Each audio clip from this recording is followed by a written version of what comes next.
That we've talked about some chemistry basics, let's jump into those four major macromolecules of our cell: proteins, nucleic acids, sugars, and lipids. Proteins, these are the major workhorses of our cells, and they have lots of diverse functions like enzymes and transporters and receptors and structural proteins. Their diversity comes from their building blocks.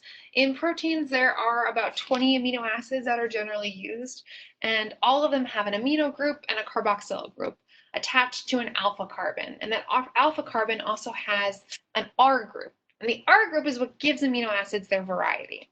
So you're going to need to know the general classification for amino acids, which are nonpolar, which have rings, which are polar and charged, which are polar and uncharged.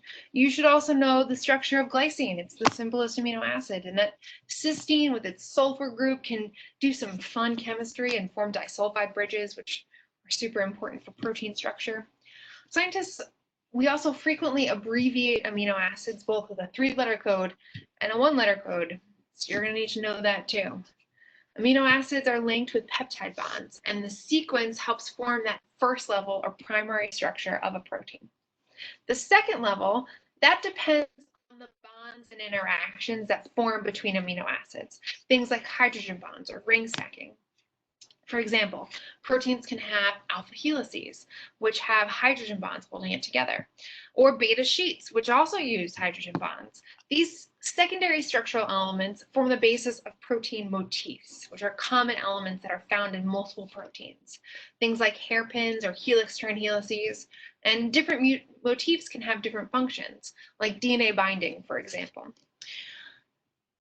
Proteins then form a tertiary structure and can act with other proteins more at a quaternary level, where they act as subunits. Proteins are complex, so they're going to take some time for you to review. Let's now move to nucleic acids. Nucleic acids are made of nucleotides that have a sugar, a phosphate, and a base. If it doesn't have that phosphate group, we then call it a nucleoside. The base can be a purine, which has 2 rings. I like to think of purity rings when I think of purine. More rings, more pure. I don't know if that will help you, but it helps me. Pyrimidines only have 1 ring. And the sugar can be a ribose in RNA or a deoxyribose in DNA. For nucleic acids as well, the directionality matters, and it comes from the phosphodiester bond, which forms from the phosphate group of a 5' carbon to the hydroxyl group of that 3' carbon.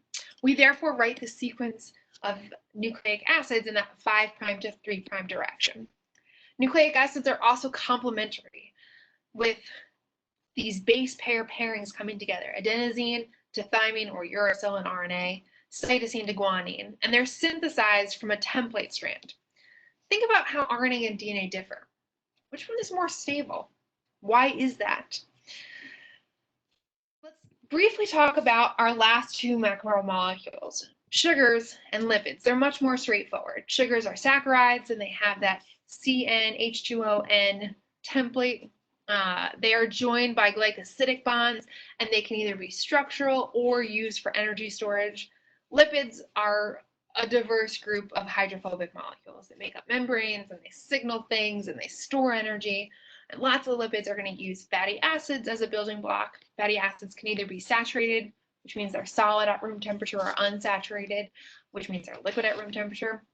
Why is that? What about their chemistry leads to that solid versus liquid phase? So this video, we finished the first module with a discussion of macromolecules. Make sure that you are familiar with both the structures and the functions of the molecules we've discussed.